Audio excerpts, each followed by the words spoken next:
2차 팬데믹은 지난 100년 동안의 팬데믹 가운데 항상 있었던 패턴 중에 하나거든요. 지금 2차로 넘어가는 상황 가운데 저희가 예측한 건 10월과 11월 정도가 되면 2차 팬데믹이 올 것이라는 예측을 하면서 말씀드렸던 부분이고, 지금 그 시기보다 조금 앞당겨져서 많은 사람들이 과연 이게 2차 팬데믹으로 가는 시발점이냐 아니면 아니냐라는 논의가 계속되고 있는데, 좀 더 지켜봐야 될 것 같습니다. 왜냐하면 지금 확진자가 늘어가는 모양을 보면 특정 공동체부터 시작된 감염이 N차 감염으로 이어지고 있는 상황이거든요. 그 얘기는 지난 이태원발 모습하고 거의 유사한 모습이기 때문에 좀 더 지켜봐야 되는 부분이 맞고, 만약에 여기에서 어떤 특정 공동체 이외에 우리가 전혀 인지하지 못했던 장소에서 감염이 발생한다면 향후 1, 2주 동안 이제는 본격적으로 2차 대유행의 시작점에 서 있다라고 생각할 수 있는 부분이라서 좀 주의할 필요가 있는 것 같아요. 2009년 그리고 1918년의 상황들을 보면 대부분 3차 대유행이 있었고,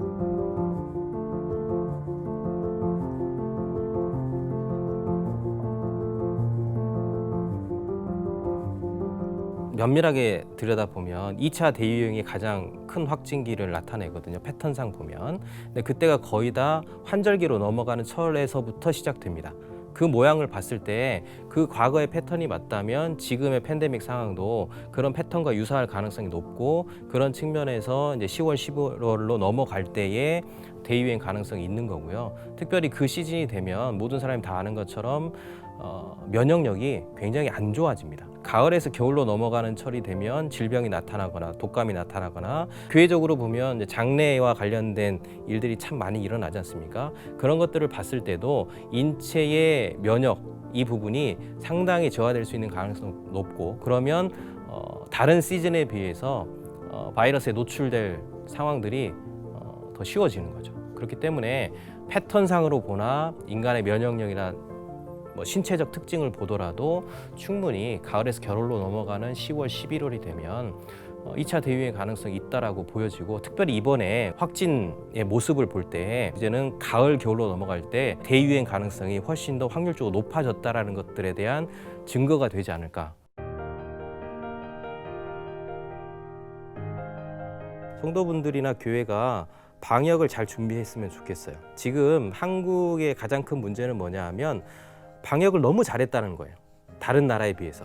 그러니까 방역을 너무 잘하다 보니까 모범국이 되고 다른 나라가 따라하는 상황이 돼서 굉장히 좋은데, 방역을 너무 잘하다 보니까 의식 자체가 너무 코로나19 대유행에 대해서 가볍게 생각하는 약점도 노출된 게 이번이 보여준 시그널이에요. 너무 대수롭지 않게 생각한 거죠. 그래서 국가적인 차원에서도 관광과 쇼핑과 혹은 개인이 외식을 하는 것들에 대해서 오히려 권장하기도 하는 잘못된 시그널들을 줬지 않습니까? 그러면서 굉장히 편하게 이 시즌을 생각하다가 지금 문제가 발생한 건데, 그런 측면에서 보면 전체적으로 봤을 때 코로나19 대유행에 대해서 너무 쉽게 생각하는 경향이 있는 거니까 교회나 개인들이 일단 방역을 잘 준비했으면 좋겠고, 개인들은 특별히 마스크를 좀 잘 준비했으면 좋겠다.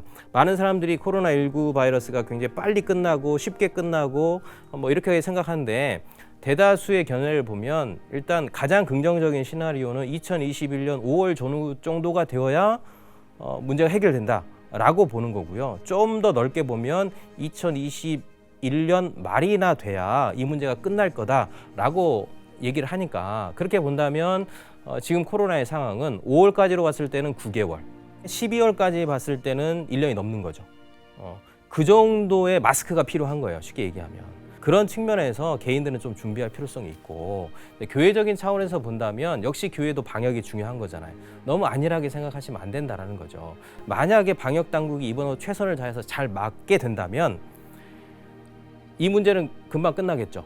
200명, 300명까지 늘어날 수 있겠지만, 방역을 잘해서 어느 순간에 확진자가 더 나오지 않는 일들이 9월 안에도 당겨질 수 있다라고 본다면, 오히려 이제 한국 교회 내부에서는 이게 별거 아니구나 라는 착각에 들 수도 있는 잘못된 시그널이 될 수도 있어요. 그럼 준비를 하지 않는 거죠.